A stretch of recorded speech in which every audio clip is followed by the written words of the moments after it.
What's up, guys? Thank you for tuning in to the next episode of Pave the Way. Today on the show, we got my good friend Brian Headrick. I'm very lucky to know Brian as a friend. We served together on Rotary, on the actually Rotary leadership. I don't know what's wrong with them, but somehow we're leaders within that organization this year. But it's been so fun getting to know you over the years, and I'm so excited for you to be here today, man. So thank you for coming. Yeah, of course. We've actually known each other for a very long time Very long time, like because, childhood. yes, you graduated with my sister and I graduated with your brother. I know. So So, I've wow. known the Hedricks my whole life, really. I don't know life without the Hedricks in it. So it's pretty cool. But I'm so excited because Brian, me and him really hit it off. Just we're close in age. We're both very driven locally. We do stuff within our community. We love business. We love entrepreneurship. We're both building businesses. So I was like, man, you just got to come on the show and talk to some people about what you're doing. And hopefully, we can all learn from what he's doing. So tell our listeners a little bit about kind of your upbringing, your childhood. We like to kind of get a grip from where people come from. So give us a little bit of that insight. Well, I grew up originally when I was born. My parents lived in a double wide trailer, and my dad was building pools for a living, and they didn't have insurance. This is before any requirements to have insurance. He was working for a guy basically as a 1099 cash employee building pools. And when I was born, I was really, really sick. My lung collapsed. My parents didn't even hold me until I was a few weeks old. They Wow. took me straight back to NICU. And so they didn't have insurance or anything. My dad had been saving from every job he did. He would keep a couple of 90s here, a piece of PVC pipe here, some, this part of a filter, that valve. And he was keeping them back and storing them. And the dream was one day he was going to build my mom a pool, Wow. and that was kind of his dream and his little thing he was doing for her. And he had to sell all that stuff to kind of help pay for the medical bills and everything with me. And when we came home, when I was finally able to come home, came home to a double wide trailer. And within a few weeks, my parents bought the house that my dad had lived in as a teenager from his parents in Douglasville. And it was just your standard 3-2 ranch and an older subdivision. And they, my mom was from Paulding County. And so when I was in fifth grade, dad's business had started kind of taking off. He started in 93, and Fifth grade is when it started. that was when it started to really do big. He started in December of 93, and then so in 95, I think, is when we moved to, yeah, because Candace was in kindergarten. So North side. yeah, Northside represent. Uh, so Candace was in kindergarten, I was in fifth grade, and we moved. So I started sixth grade in Paulding County, and Candace started first grade at Northside. And we grew up here. I graduated from Paulding County High School in 2004 and went to the University of Alabama to become, with the hope of being a mechanical engineer, because that was the business that we worked for. My dad's business was doing insulation. And so he had always had a lot of respect for the guys who did mechanical engineering and for their knowledge and the job security. He had seen the ebbs and flows and ups and downs of being an entrepreneur. And as a parent, you kind of want better for your kids. And he didn't want to see us going through those same kinds of problems. And um, so he was like, you need to not do insulation. You need to go and be be an engineer, work for these guys. Well, at Alabama, the engineering school is referred to as pre-business because everyone gets in there and it takes a special kind of person to be an engineer. It's It's just true. not. It's hard. It's it's hard. It's tough. It's exacting. I'm pretty good at math. That was never the issue, but you've got to really have an interest in the intricacies of the stuff you're doing to be successful at it. It's not just the knowledge. It's there's more. It's not just about, what's the load of your heating system or whatever. There's design that goes into it. And so you have to have like some passion behind it to be able to design these systems. Mhm. And it just wasn't there for me. And I always loved business, and I was like, okay, I can go in and be in the help grow dad's business and become a business student. And then I became a member of the rugby team, played rugby there for 3 years, and That's cool. I got sidetracked Yeah. with all of the other things that come with playing rugby and parties and things like that. And the university very politely asked me not to return for a semester or two. And so I came home and ended up transferring to Southern Poly, which is now KSU. Mhm. Yeah. And I got my construction management degree from there. And while I was there, I was minoring in business, figured out that Bama has a program called Bama by Distance where you can graduate online, and it's really meant you can get a full degree on there. And I think the internet has really democratized schooling in that way. Absolutely. And so you could get your full degree online, but I only needed like 10 classes. And so actually my last semester at Southern Poly, I took a total of 31 credit hours. Wow. Because I was taking a full load at Southern Poly, a full load at Alabama, and I was working supposedly full time for my dad at Headrick Insulation. And I did that, graduated from Southern Poly in 2013, graduated from Alabama in 2014. And I told my dad, I graduated after the summer semester, and I told my dad by giving him a card for Father's Day in June. I was graduating in August, and he told me, I handed it to him, and he was a big Alabama fan growing up. He was born in Bessemer, Alabama before they moved to Atlanta, and huge Alabama fan. And so I wanted to show him that, hey, I put in the work. I paid for it with my own money. I did it on my own time. I put in the work. I didn't want him to think that all the out-of-state tuition he had put into me, he had invested in me and had been patient with me, was for nothing. Like, I did it. So I brought it to him, handed it to him. So proud. I'm waiting for him. And he's like, is this real? Yeah, that's real. And he was like, well, I knew something was up because you weren't getting anything done at work, which is the most dad thing ever. And you always want to like withhold a little bit of love from your kids so they keep striving to be better. Like Deion Sanders says, he rates his kids. He's like, every parent talks about they don't have a favorite. Everybody's got a favorite. And like, my kids, I rank them. I tell them who's on top this week, and depending on what they do. I love that though. That's a lesson in itself. That's very much the dad thing, is you always want to give them a reason to keep pushing. That's right. So, what made you though? Because you could have technically just went and started operating the business.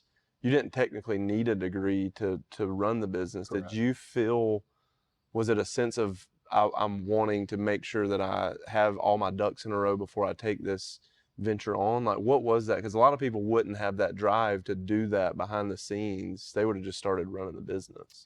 Yeah. So starting college originally was not a choice.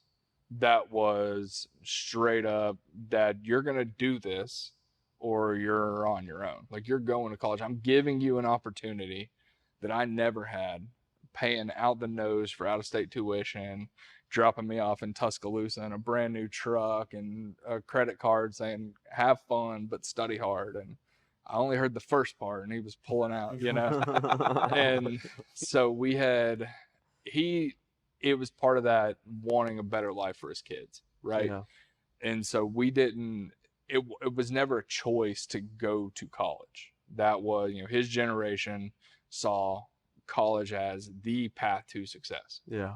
And I think our generation now, we kind of see that it's not necessarily the path. It's a path, certainly. Yeah, absolutely. But it's not the path. It's not the only path. That's right. I think we overcorrected as a society, and especially as someone who works in the trades and like runs a business that employs tradesmen.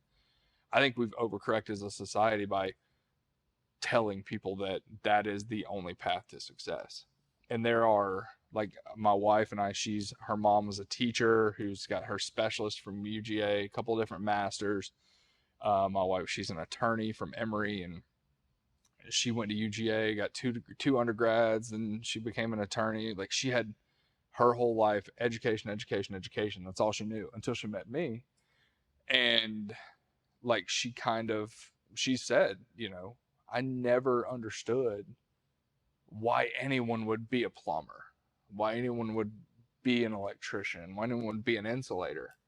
These that always in her school, she grew up in East Cobb, and it was always, if you don't do this, then you're going to be a plumber. Yeah. If you don't do this, then you're going to end up working construction. It's almost like a negative connotation behind Yeah, it. and it's like, oh no, I would hate to be 20 years old making $60,000 a year with no student loan debt. Yeah, like, it's not a bad life. with a full pension, full health care, and the opportunity to earn as much as you want to. Some of them have unions for you to we're a union apprentice. contractor. Okay. So, you have the opportunity to earn as much as you want to through overtime, through things like that. And then if you go into one of the trades that requires licensure, an electrician, plumber, stuff like that, you get your master license, you can go open a business. Yeah. We had a guy on here that did heavy equipment, and he went through his 5-year apprenticeship, and now he runs a heavy equipment business that, I don't know, I didn't ask him like what's in your bank account, but he has like 5 trucks, and it's been growing over the last year. Oh, yeah. So it's like he's doing okay. I think there's a lot to be said about tradesmen, and like, I respect Absolutely. the people. I think that's the beauty of this country, is that there's something for everybody. There's not a one fits all situation for anybody. And in this country, you always have the right to work harder. That's right. There's the opportunity is there, and the harder you work, the luckier you get. That's so true. You put yourself in the position, and like, my dad will be the first person to tell you that he's not, he never went to college. He's never, when he was in high school, he was working nights at a factory. Wow. And so he would go to school, go to football practice, go to work, and do it again, get off work at 6 and go to school, and then sleep during school. And then he'd wake up in time to go to football practice and go to work. That's what David Goggins did, but different. Yeah, exactly. I did that, but I didn't have a job. Who's going to carry the boats? I just slept during school and went to football practice. Exactly. That's the job part. But he was, that was his thing. He's always been driven to work. That's amazing. But he never, he said, the key to business is you work hard and you do what you say you're going to do. Yeah. Man. And if you uphold your obligations, you tell someone, hey, you have to be honest.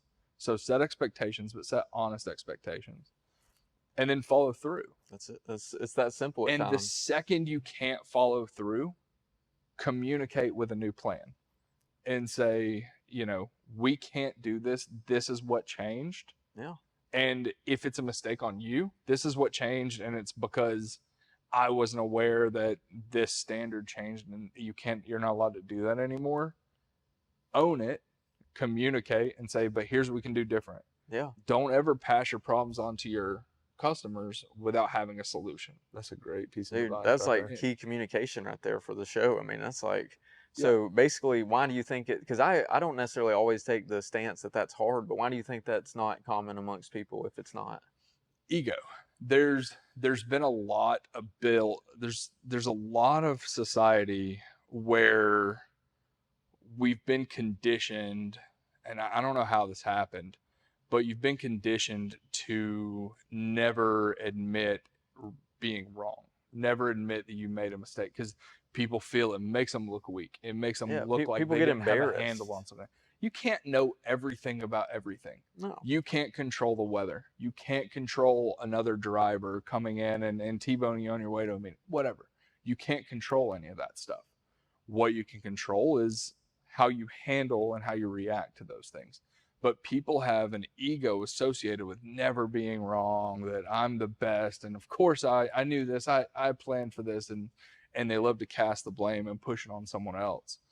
But I think it's a sign of maturity to be able to say, yeah, I screwed up. I shouldn't have done that. Or I wasn't aware. We used to be able to do this. I didn't know it had changed. I don't follow, I don't know in my industry, I don't know the latest ASHRAE standard. I didn't realize we had changed to 2016 instead of 2013. And so, when you're designing a building, now you have to use thicker insulation. I had no idea. I'm sorry. I made a mistake. That's a big thing, is that ownership, because a lot Yeah. of people will just push it off on someone else and never really take that full, and people respect it. When somebody comes to me and tells me, hey, this is what happened, this is the game plan, I respect that person because I understand that could happen to anybody. Yeah. But when you just sweep it under the rug and try to cover it up, that's a big lesson, guys, of like, that's how you fall out of business really quickly if Yeah, that word gets around. And there's a caveat to this, though, is there's only so much patience for Tolerance. repeated mistakes. Oh, yeah. Right? Like, That's so true. you don't make the same mistake Over and again. over. You have to Yeah. learn. You take the mistake, you That's right. learn from it, and you put that, now you do have that information. So you don't make that mistake again. And then there's a big difference between an honest mistake and just being incompetent. Yeah, being an idiot. And so That's like right. if you continue to make the same dumb mistakes or just different dumb mistakes, people's patience still wears out because you've got money in it, you have skin in the game. And if someone's mistakes are costing you money, they're pulling money from your kid's college fund. They're pulling money from your wife's, her opportunity to start her business, or even your employees, their Christmas bonuses. Like there's such a long line of consequences to everything, like a butterfly flapping its wings. That's and so so you have to own them, you have to communicate, but you also do have to work hard to make sure that you're not making those mistakes in the first place. 100%. 100%. Did you learn a lot of lessons from growing up and watching your dad? Because we always talk about what a dream it would be for our kids to want to, take one of the businesses that we create and run with it. So many kids don't want anything to do with their parents' business because they've seen that life, it's been stressful for their parents, and their parents argued over work, and it was like they never, were happy because they were always thinking about work. I've seen so many lessons from that. So tell me about learning lessons from your dad, and how did he basically keep it of interest to you? Like, how did he handle that? So what I learned from him is a lot of that honesty and following through on commitments and making the sacrifice, like putting your customers and your stakeholders, which in life, your family are your stakeholders, your employees, your friends, everyone in your circle are part of your stakeholders. And you put them above yourself. It's servant leadership. You want things. My dad, he's like every guy, he wants a boat, he wants a motorcycle, he wants the muscle car, he wants the whatever. But he never ever put any of his wants and desires above like his family. When we were growing up, we used to go, because my birthday's at the end of June, so we would go down to Florida for my birthday every year. We probably spent 5 years straight on that trip without my dad because he had to work. He was building the company. And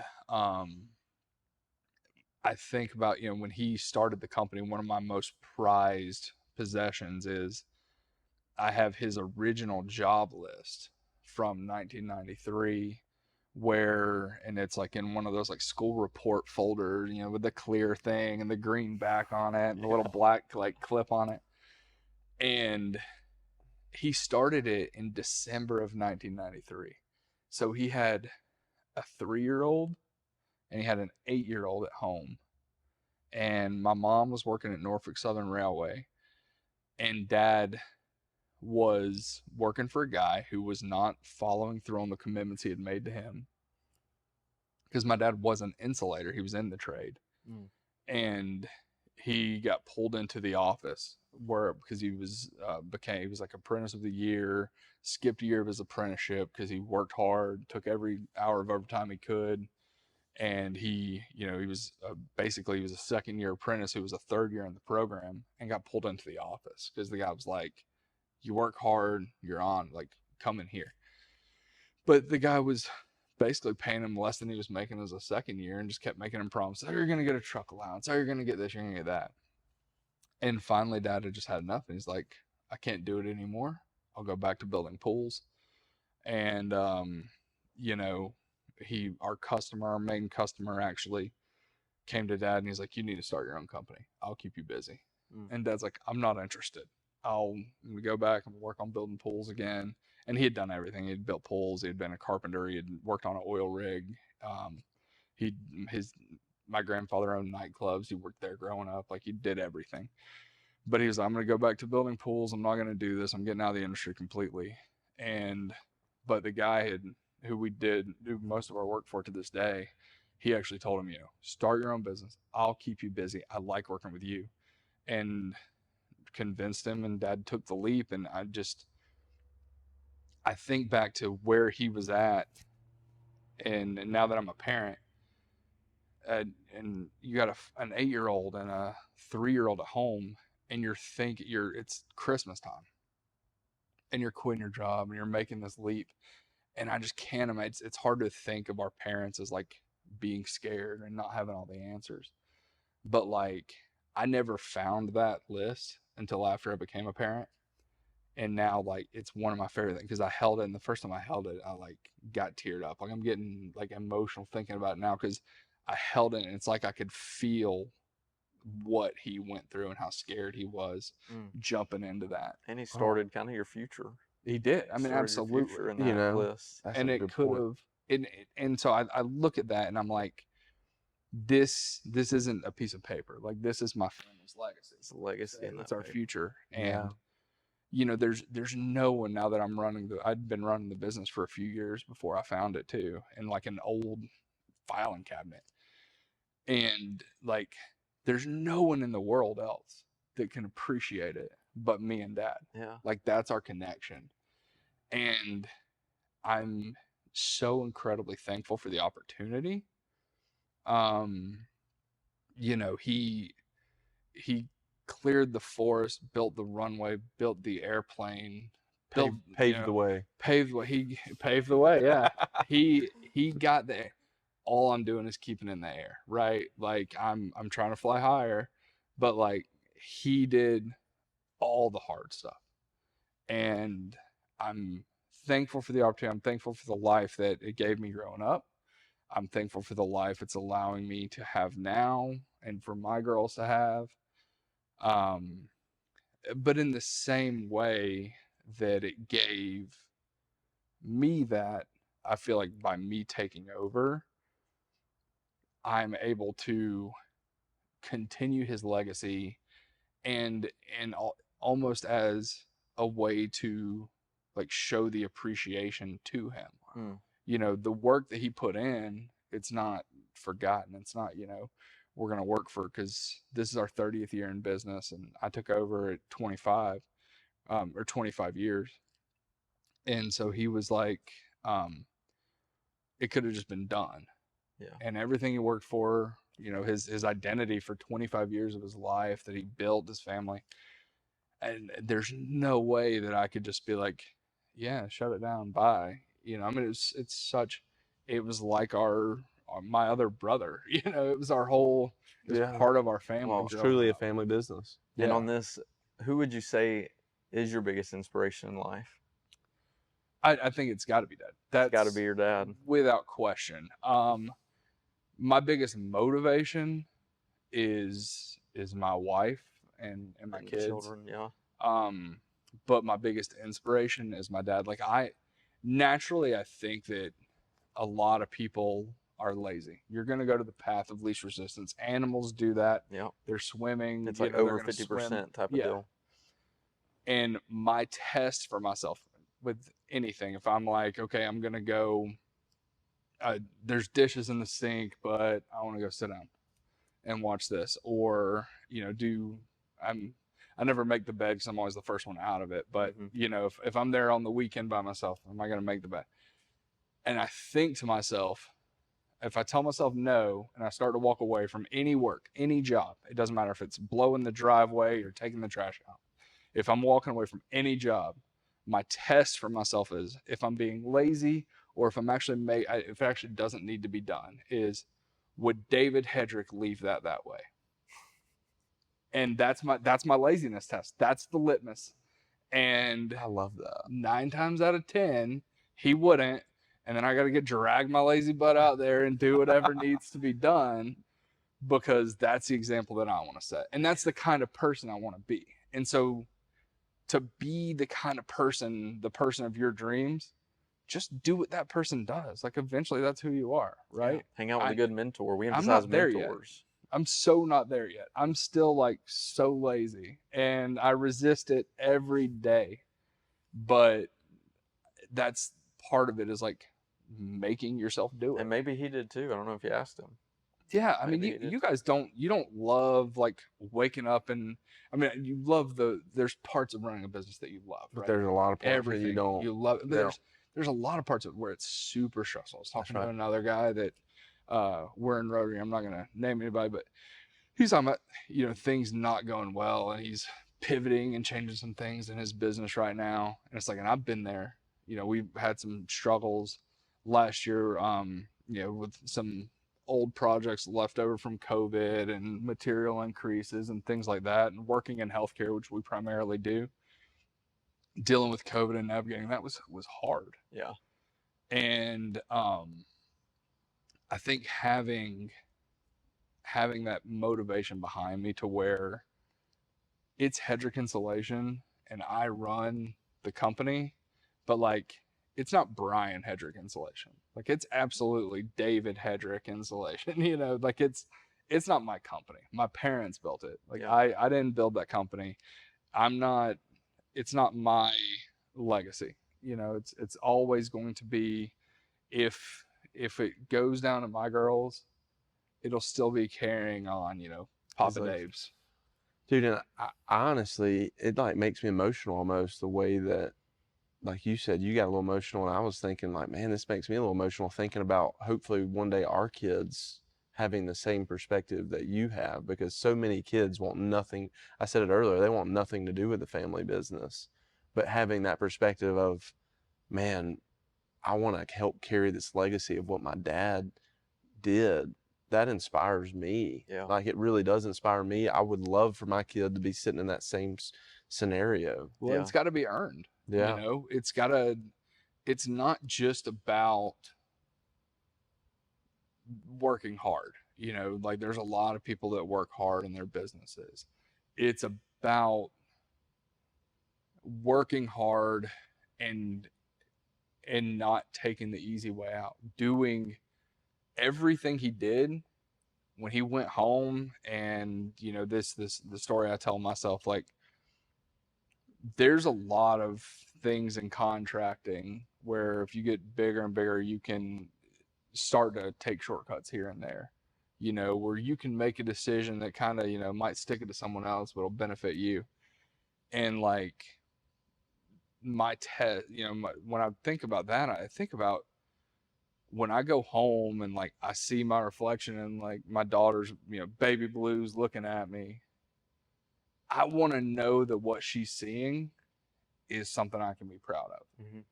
And it's something she can be proud of. And like, I hope that my dad knows that, like, that's how I saw him. Wow. I never saw him take the easy way out.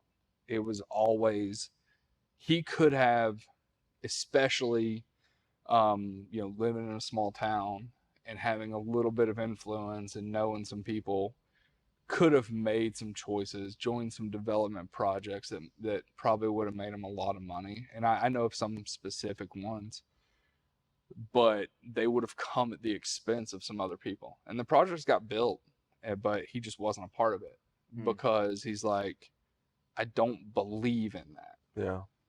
And so, like, it's not even the money you make as much as it is the stuff you leave on the table, because you know it's not right. Yeah. That's that integral piece, you know? Yeah. And so it has to be earned. You Well, can't. If he doesn't know, you could send him this link. Yeah. Well, man. There's no way he's going to sit down and watch 35 minutes of anything. Well, I mean, I think he inspired you, and I think it's so cool.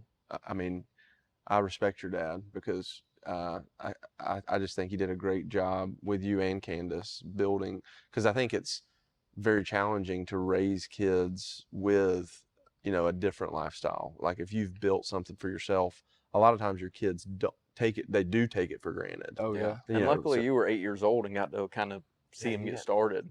That Yeah. is true. Like, So he got to see it start and watch it unfold. yeah. And then to inherit or to taking it over. However you Yeah, I want want to to say it. go. We'll take a break, but I would like to go and kind of How the did that rise transition of, happen? The LLC getting turned over, whatever you want to say about that type Yeah. stuff. We'll Okay. take a break and then go there. Real quick, guys, this is Rob with the Wheeling Agency. I just wanted to reach out to y'all. We've been in business a little over 3 years here in Paulding County. We take pride in serving our community, so next time you're in the need for some insurance, give us a call and reach out. Now get back to the show. All right. So essentially, how long did you work for your dad before it got to the point where he was like, okay, son, I'm going to let you take this over? And how long was that process, the transition of you taking over? So I went basically full time in 2010. Okay. And what exactly, like, I know it's insulation, but what all does it entail? Do you guys sub out a lot of work or? No, we don't sub out anything. We do mechanical systems insulation and plumbing systems. So we don't insulate buildings. We insulate ductwork and piping for mechanical systems. And we primarily, our niche is sort of high-end applications.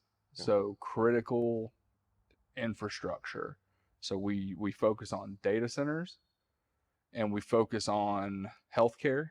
Okay. And we do a little bit of higher ed. We've been in Athens for a while working at UGA. We just built the new Go culture Dogs. science. Yeah, there you go. Go Dogs. we did the Butts-Mare when they built their new weight room and training facility. We did all that. I'm sure that's happened. They're probably getting a lot of new stuff here in the last couple of years. Oh yeah. Yeah, there's on They're if you- growing. Yeah. when you look rapidly. at it, there's everything is office.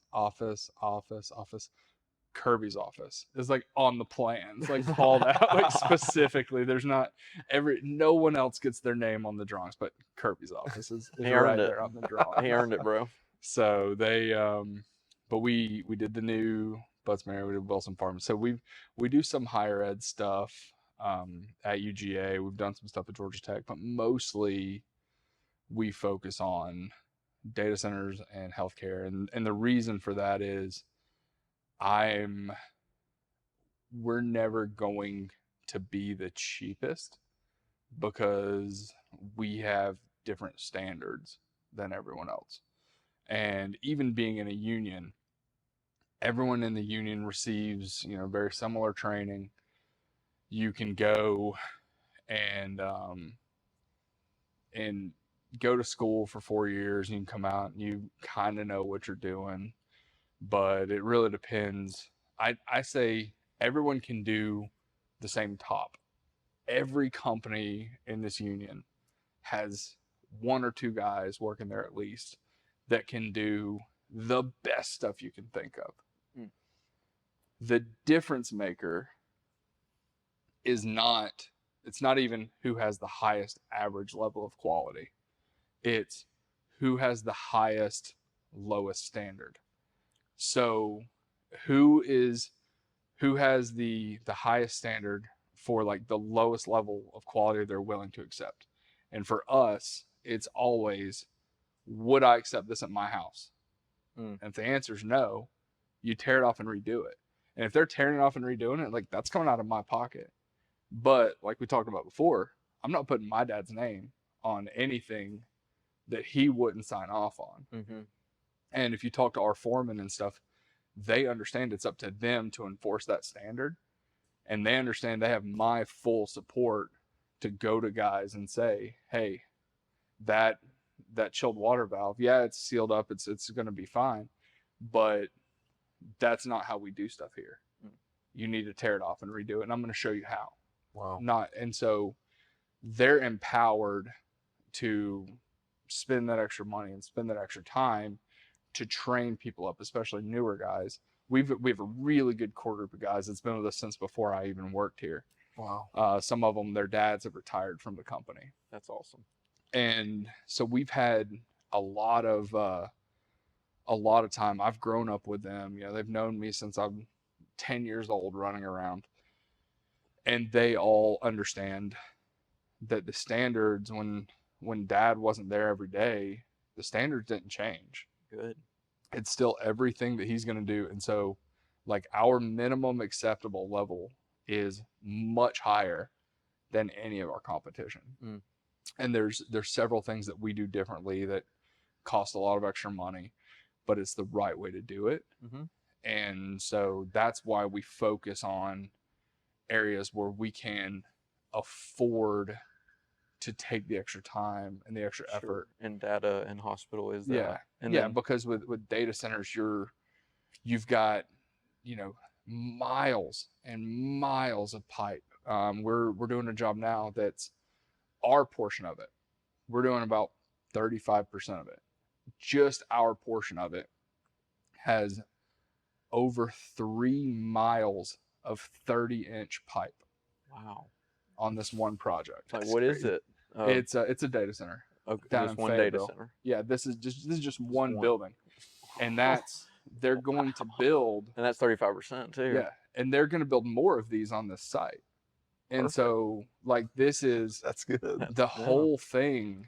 Probably, I would say there's probably 8 miles of 30-inch steel pipe going in on this job site. Good grief. And that's the mains. And then you've got all the runouts, the 8-inch pipe going to equipment and things like that.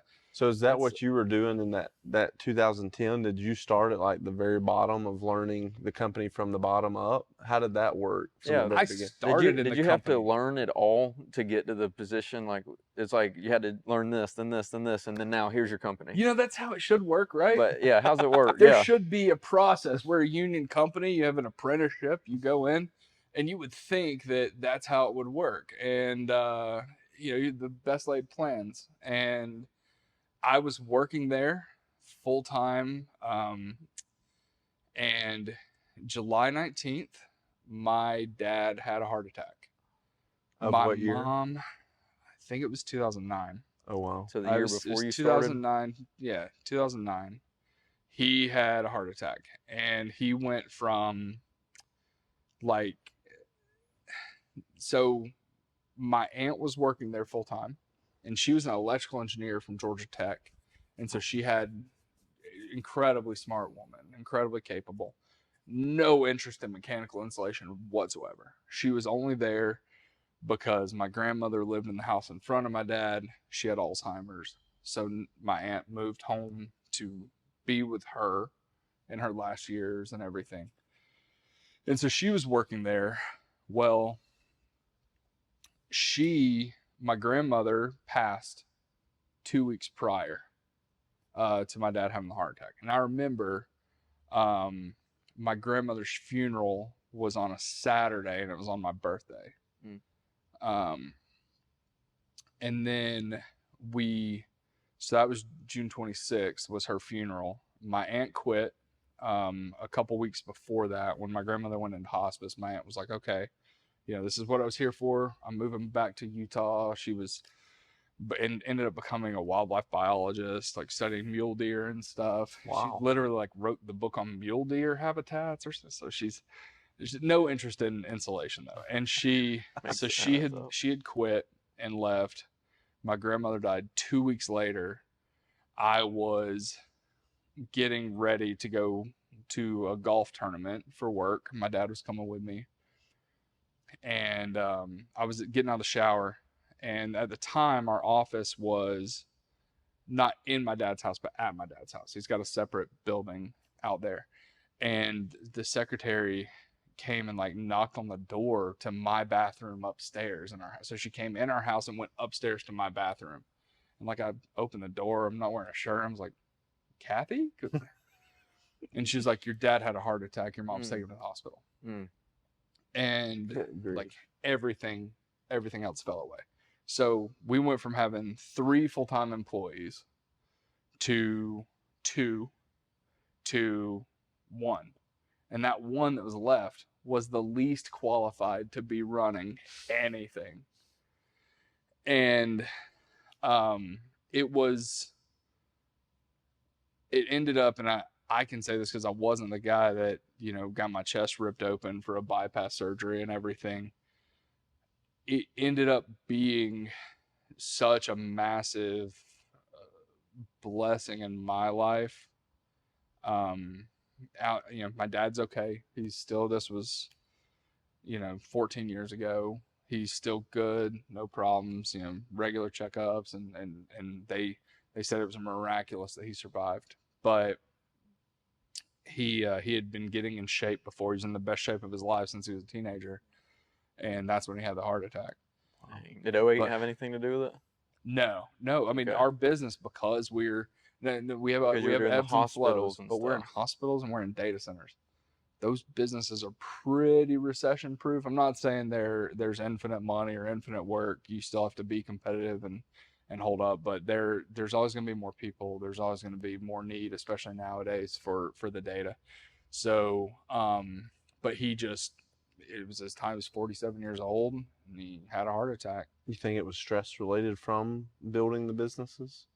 Yeah, for sure. I mean, it's stress and lifestyle, you know, little sleep, lots of, you know, constantly being the ups and downs and working. So, but it gave me the opportunity, and for as long as society has existed, right, men especially, there's been a catalyzing moment, whether it's the, you know, Samoans getting their tattoos down their legs and not being allowed to cry out, or it's you know, Central Americans like wearing the mitt with the fire ants in it and you got to hold it for a certain amount of time, or Spartans with the I think it was called the agoge or whatever, where they'd send the kids out to learn things. There was always like a catalyzing moment that said, and in Jewish culture, even the bar mitzvahs and things, that said, okay, you were a boy, now you're a man. Here's that point. And we don't have that anymore. Especially here, no. Yeah, you don't. And so that's when you see that's a problem with a lot of men nowadays, is they're aimless because they've never had that moment. They've never had that switch where they, you know, felt it's okay to let go of my youth. Or, you know, it's that path of least resistance. It's easy for me to be, you know, a 35-year-old guy and I'm still partying. I'm so young, you know, I'm in my 30s, I'm good, you know. And it just goes on and on and on and on. And I was like, I can point to that moment exactly as like the day that I became a man. This is the day that I had no choice. I had to sink or swim. Yeah. There was no one else to call on. And, you know, thank God for our customers that we work with. They were incredibly patient. Thank God for our foreman, our field leadership team. They were incredibly patient with me and helped to guide me through it all. But I was like, I talk about being lazy now. I was terrible. You know, I used to nap under my desk and stuff. You know, my office was upstairs and Dad's was downstairs. I'd crawl under my desk and nap because I'd stayed out late drinking the night before or whatever. And all of that went away. Wow. And now if you look at the path of my life since then, I'm very fortunate that after that is when I met my wife. And she caught me in, you know, as I'm trying to grow up and learn all this stuff. And so I had kind of sold her a bill of goods. Like, you know, I'm this kind of person. I'm running this business. I'm doing this. I'm doing that. And then I had to keep it up because it wasn't like, live up to it. That's right. yeah, I couldn't just fall back once Dad came back in, because now, like, oh, I've got this chick who's way out of my league, you know, who's like spending time with me because I've kind of told her that I'm this certain kind of person too. And so it ended up being a massive blessing for me and in my life. But at the time it was terrible. And, you know, I'm sure Dad wouldn't look at it as a blessing at all. So, But, you know, after that, so it's basically like he has that heart attack. You kind of flip the switch, and then you just start really developing and just going all in to the business ownership. You're done with college at that point too. So Or you're still working on it. Yeah, I was in Southern Poly, but I wouldn't have gone back to Alabama but for that. Sure. And then I was still this is where you admit to your mistakes. I was still making like a lot of mistakes with my arrogance and my ego. So I would go into class, and if there was something in class that I thought would benefit the business, I was all in, and I would A pluses across the board because I would study it and I would learn everything there was to learn. If I didn't think it mattered, Yeah. I had no time for it. Told you I had a girlfriend now. Yeah. I had the business I'm running with dad. I had no time for it. Yeah. And so like that ended up costing me later down the line because I had to go back and get my master's because I was like, all the stuff I should have learned in my undergrad. I got a business minor and a business major, and there's still things I need to know. And so I think that I still had a lot of growing up. I still do, but it was tough to jump in. I took a semester off from school. I'd already withdrawn because of what happened with my grandma. And so I took the rest of that summer, and I took fall off, and then started back in the spring. And I was working. The cool thing about Southern Poly at the time, they were kind of built as a commuter school. They were built for people to take classes in and stuff and work. And so I was working during the day, and I'd leave work from leaving Dallas. We're based in Dallas. I'd leave at 2-3 o'clock and go take classes till 8-9 o'clock. Wow. A couple days a week. That's commitment though, man, to And get to the point where, I mean, you're doing that to feel competent to run that business. Is there any like major learning, growing pains, anything that you could shed, like that you learned in the early days of those business that would help, our community kind of learn from you in that sense? Anything of like when, I know, because I can imagine when you're young taking over something that your dad's built, I could almost imagine people almost doubting you in that moment. Or So if you like, have is there like any an imposter syndrome. is there any like lessons that you could shed from that Yeah. point of your life? Yeah, I mean, the imposter syndrome is kind of why I went back and like got my business degree. It's why I got my master's. It's why I have, my dad never had to get a certification in his life because he built the business and he was in the trade before. And so he earned it. And I didn't want to be seen as like, I'm thankful to be seen as David's son, but like, I didn't want it to be seen as like, that's why I'm in the business. That's the only value that I provide is my last name and half my DNA. Yeah. And so I think if you're facing something like that, one thing that I did first was I came in and I found areas where we can improve, or maybe we were falling behind competition, the industry as a whole. And for us, one of the things we'd always had, really good safety record. We never had any issues, accidents. Our guys, they understand responsibility. We work in a lot of hospitals and things. So people were always super careful. But we were getting asked more and more as construction became more of a business, for like a lot of documentation for safety things and reports and things like that we had never had to have before. And so that was something that I knew I could provide value, and that could become my niche because Dad wasn't going to sit down and learn it. Yeah. And so I took it upon myself, and he gave me his full blessing to, pursue this. But I got a lot of different safety certifications, so where I could train people on operating different pieces of equipment. I went to Georgia Tech. I got my OSHA 500, so I can train people for OSHA 10 and OSHA 30 in construction. Wow. OSHA 30 is kind of the safety class for supervisors. OSHA 10 is more for field line guys.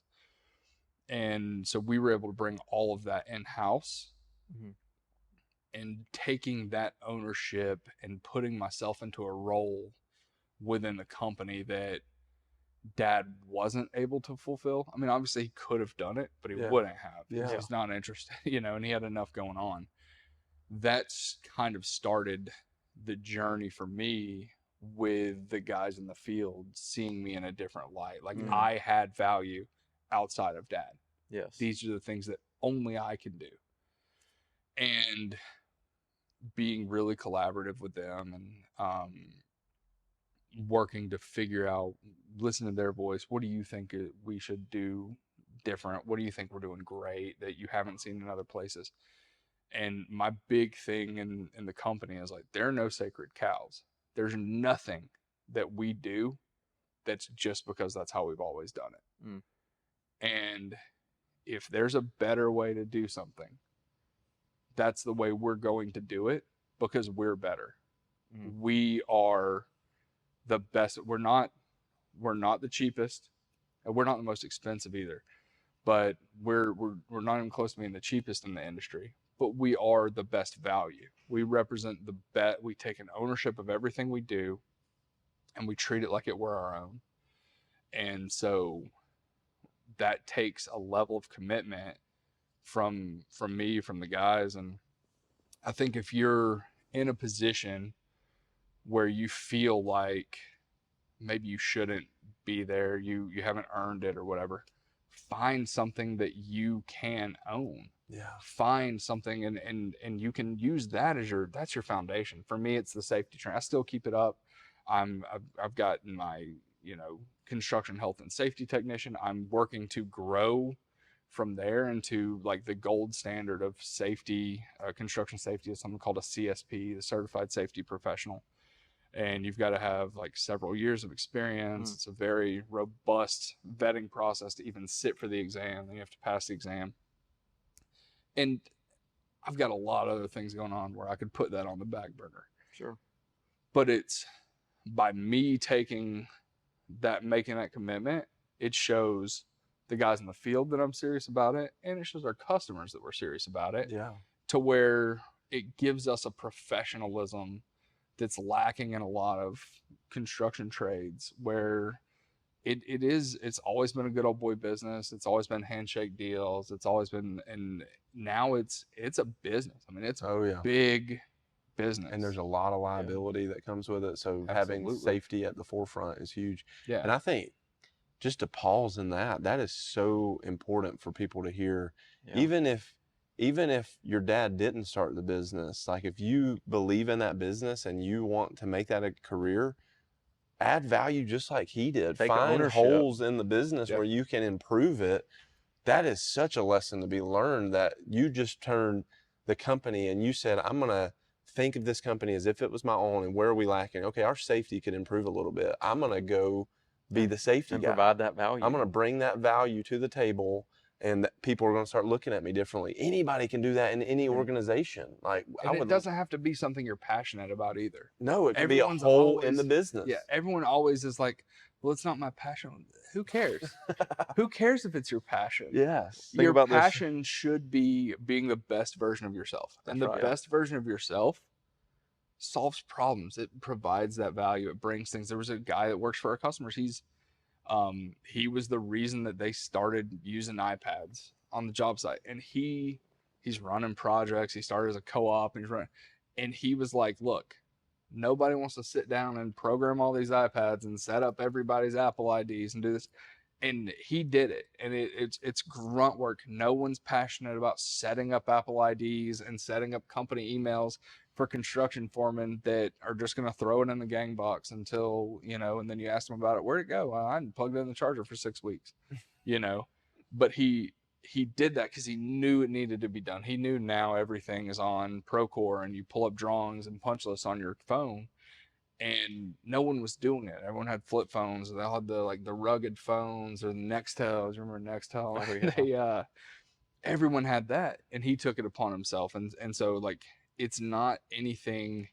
You don't have to find a passion. You have to find a hole. That's right. You have to find a value add. Yes. And then you become passionate about it because it becomes yours. That's right. Yeah.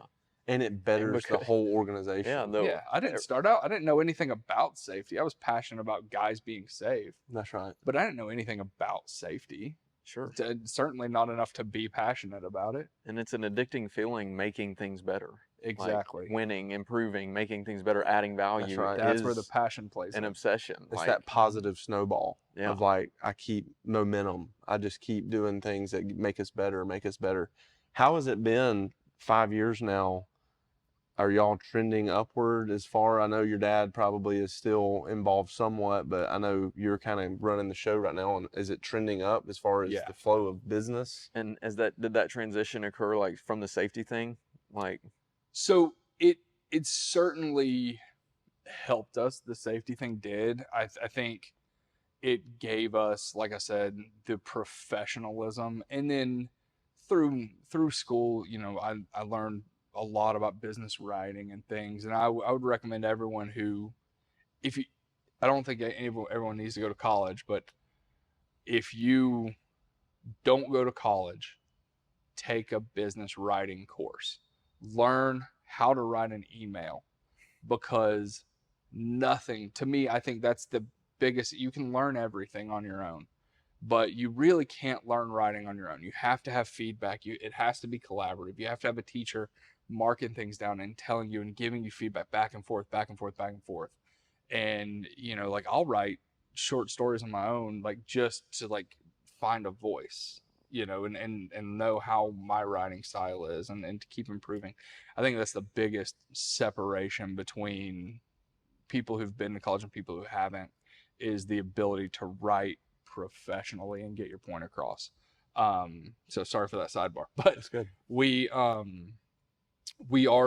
trended upward. There's a lot of work in Atlanta, and so there's certainly plays a part in it, is just the amount of work has increased with all the data centers going on, the hospitals being built. I mean, they just built the South Tower at Piedmont Athens I told you about. They're building a new tower at Northside Gwinnett. They built the new children's hospital. They're building constantly with these, and now we've become sort of a data center hub as well. And so there's definitely, that's played a part. So I don't, you know, I'm not gonna pat myself on the back too hard, but as a percentage of our customers' work, we're definitely getting more of it. I think that I've managed to build relationships with a lot of people that they trust now, that if they come in, you know, maybe people that are in our age group that kind of want to go their own way and are resistant to using the guy that was always there, because they're like, oh, well, he's going to be stuck in his ways or anything. And my dad's always going to do the right job, but you know, he might be resistant to doing something a new way, because he's just, this is the way I've done it, and you know, this is the best way. And I think so, showing guys willingness to work with them, building relationship where they know they can trust me, they know they can call me, that I'm going to give them accurate information, I'm going to, you know, follow through on what I say. We've been able to build relationships with the right people to where we've grown our portion of the business pretty significantly. Our revenues are up over 300% since I took over. oh wow, So good job, man. We've got a couple new people in the office. We're growing. We're doing work in Ohio, Kentucky, North Carolina. We just finished a job at the University of Florida. We've done work in Alabama, Tennessee, Puerto Rico, South Carolina. We've done everywhere. And so we try to spread out. There's only so much work around here. So, you know, you don't want to step on too many toes, and you expand out and to expand your footprint and grow into, you know, the goal would be to eventually be able to have enough work out of town to set up full-time satellite offices. And we have good partners in like North Carolina and South Carolina that we can work with. That's so And cool. so we've been able to chase things that maybe we couldn't have before by partnering with people. And so we got some cool stuff in the works where we're trying to grow it. And then we're you know, the company it's always the priority. It's always number one. But, you know, Dad's got he's got businesses in daycare. He owns a daycare. He owns several rental properties. My sister's a real estate broker. She manages the other businesses and things, and she's got a few rental houses of her own. My wife and I've got another company that we're using as a construction management company to help some guys out of town with their management stuff. I'm working with a general contractor to get my general contracting license so that Headrick Properties can start to do some developing and things like that, and working in to where we can pull permits on our own properties and things, and we can run our own stuff. I mean, we've invested in a shoe company. Yeah, I'd love to talk about that, because that's why, I'm so excited that you guys are getting to hear his story, because he's running one company really well, and those principles do well in other businesses. So now you just showed the other businesses that you guys are doing. Tell us about the footwear company, because I didn't even realize, we've known each other forever. I didn't realize you had this until like 2 weeks ago. Yeah, so it's cool. One of the relationships that we had built in the main business in Headrick Insulation, that guy's wife was getting her MBA. She was flying to China, and she met this guy in the back of the plane. They were just getting up, walking around, stretching their legs, and she was like, "Hey, I like your shoes." And he was like, "Yeah, I actually designed these." And at the time, he was working for Merrill, and he was their global head of lifestyle design. And he left Merrill in 2020 and started his own brand with his then fiance, and now they've since gotten married, called Holo Footwear. And so they're an outside, they don't call themselves an outdoor brand, because they think that's got a certain connotation to it. It's utilitarian. It's an old Land Rover Defender with big knobby tires, and he's like, we're an outside brand. We're a Range Rover. You can still get to, everywhere you need to get to, but you're going to do it in style. And so anything you do outside, Holo's there for, whether it's walking down Fifth Avenue or climbing Mount Kilimanjaro, and so they just want people to be outside. They started the brand because Ramel and Yuri are both Latino, and they would go to these KOAs and these campgrounds, and they were like, we don't see anybody like us. And their other partner, Joseph, he's African American, and they're like, we feel underrepresented within our communities, and we want to make sustainable, stylish shoes that people can afford. And so, like, our whole motto is sustainable and attainable. The most expensive shoe we sell is $100. We've got shoes all the way down to 45 for like our mocks and stuff. So I met Ramel through my customer, and he and I got to talking. And so we invested. I got my dad to invest, my sisters invested, and we all own a piece of this company. And Ramel and I have talked a lot, and he's a designer, he's an artist, he's a dreamer, and so he leans on me for business questions and sort of consulting from the business side of things. But it's been cool to watch it grow. They're now in Canada, Spain, Portugal, New Zealand, Australia. I think we're going to be in Japan in the spring. Just partnered with KOA, doing their first ever collaboration. KOA is Campgrounds of America. They're trying to build.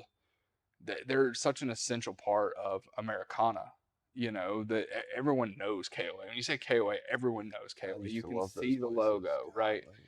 And so they're becoming more of a lifestyle brand, and their first ever like clothing collaboration was with Holo. And y'all are in some pretty big name stores. We've REI, Nordstrom, Von Maur, and Canada. We're in Mountain Equipment Company, and we've been able, Ramel from the start, he never wanted to be a Instagram brand. Like from the get-go, he worked at Puma, he worked at Columbia, he worked at Merrill. He wanted to be a real shoe brand in real stores. They were selling in REI and Nordstrom for 2 years before he even had a website.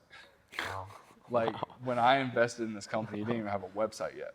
I was there for the investor event last October when we had the marketing team in there looking at the website before it even launched. I mean, the website just launched last October, and we're international. We're hoping to be, we're working through some partnerships. We're hoping to be in Central America next year. And so we're in Meijer stores. We're in Walmart.com, about to be on famous footwear. So there's a lot of places that That's so cool. we're gonna like the footprint's big stuff. growing exponentially. He went year over year from 21 to 22. Yeah, 21 to 22. They 10x their revenue, and then this year they're gonna 6x it again. You know, it's just massive growth. And they found a niche and they're just attacking it. Yeah, and the shoes are they're fun. They're stylish, and they're all sustainable. Everything, like the KOA launch, we had it in Austin, Texas. And I think this is how you found out about it. I was telling you about it. Which the night they didn't get the shoes in for the launch until the night before, because there was a shortage of chrome-free suede to go into the uppers of the shoes, and the manufacturer was like, well, we can just use this regular suede, you know, we're trying to get these out. And he's like, no, like this isn't this where it comes to, you honor your commitments. That's right. And he said, no, that's not our message. These are all sustainable, recycled materials, and we're going to we're going to honor that. And if that means that we can't launch these shoes on this day, I'm sorry, but we're not going to launch the wrong product. And so, but they ended up getting them in like the night before the launch, and everything ended up going smooth. And it was a great thing. We launched them at Nordstrom in Austin, Texas. That's and crazy. that was a really cool. They had like a campfire thing set up. They had a DJ. Oh, I bet they did it big. Special barista. It was That's cool, man. A cool celebration. Well, I am, dude. I'm just honored to know you. I'm glad to learn from you. I'm hoping that we get to do business at some point together, because there's not many people our age that are so driven like we are. So I know that there'll be something down the road that we're doing together. But thank you for coming on. Yeah. I can't wait to see where the shoe brand goes, where Headrick Installation, I know it's going to the moon. So we just appreciate you coming on, man. Yeah, I appreciate it, Your guys. company. Thank y'all Thanks for having sharing me. about the company, the family, all the goods. Good stuff. Thank you. Good stuff.